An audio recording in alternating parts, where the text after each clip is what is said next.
Hi, I'm Susan of EyeSusan, where we're going to make art and be happy.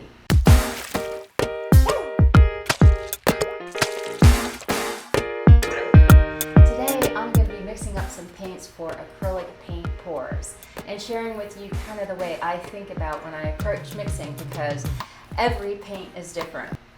I consider 3 different categories of paints. I do look at house paint, sometimes used house paint, because it's nice to kind of incorporate a little of the exact same color that is on your walls in your painting, kind of make it super custom. You can often get oops paints like this for as little as 50 cents for these samples.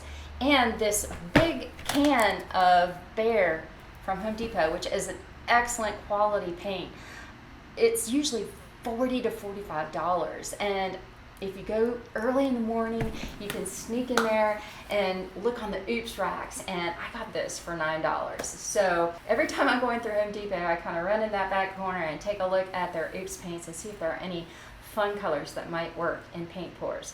So latex and acrylic paint are very similar. It's just that these cans of paint have other chemicals in them that kind of make them do what they do. Now, when it comes to the formula, these latex paints, I start with a 1-to-1 ratio with the Floetrol. So I'm kind of going to jump ahead to that and show you that product. You can find this also at Home Depot or Lowe's, and you can buy it in a gallon, which makes it even more affordable.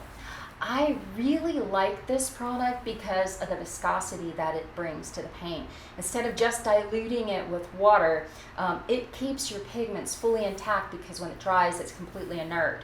But it's that body that makes the paints kind of run like honey, thick honey, and that to me is kind of what makes acrylic paint pouring so cool. Plus, it facilitates those beautiful cells that everybody loves.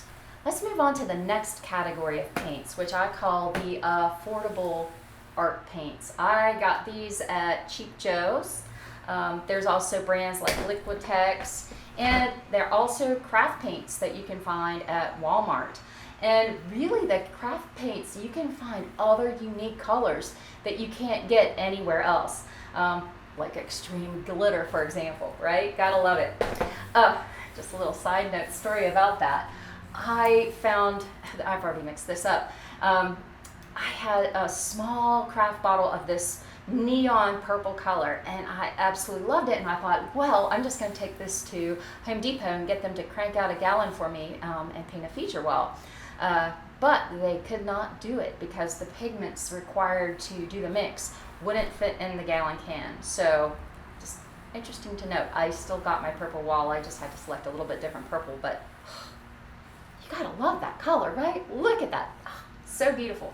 I just show off my metallic blue while I'm at it. Speaking of honey, reuse these honey jars.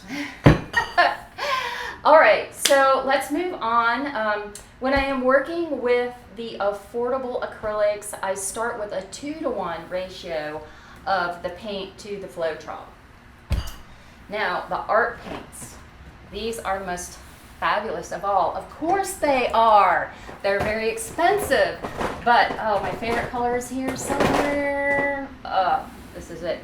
One of my favorite colors. Quinacridone Nickel Azo Gold. It is so lovely, so beautiful. Again, you can't find the same color even close in the more affordable lines of paint. And when you use these colors, especially like the deep colors like the cobalt blue, it's easy 2-to-1 ratio. You're gonna probably even come back and add some more water to kind of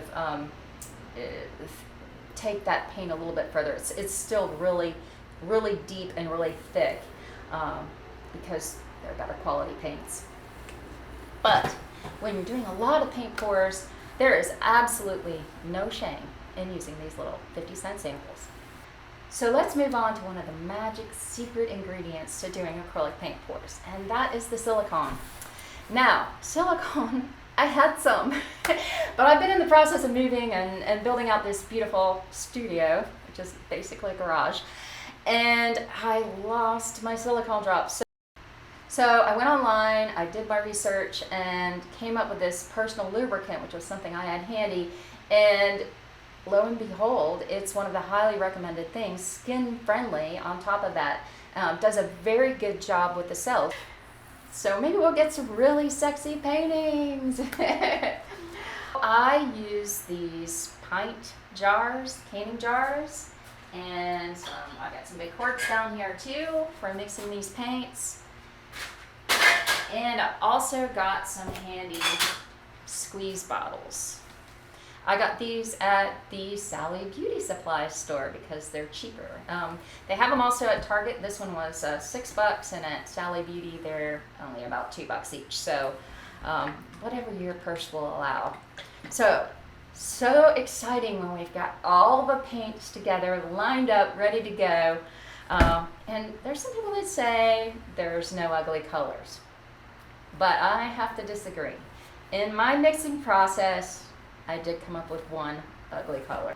All right, this is it. It's not a beautiful pumpkin. It's not a bright salmon. It's not a vibrant, creative orange. It's just yuck.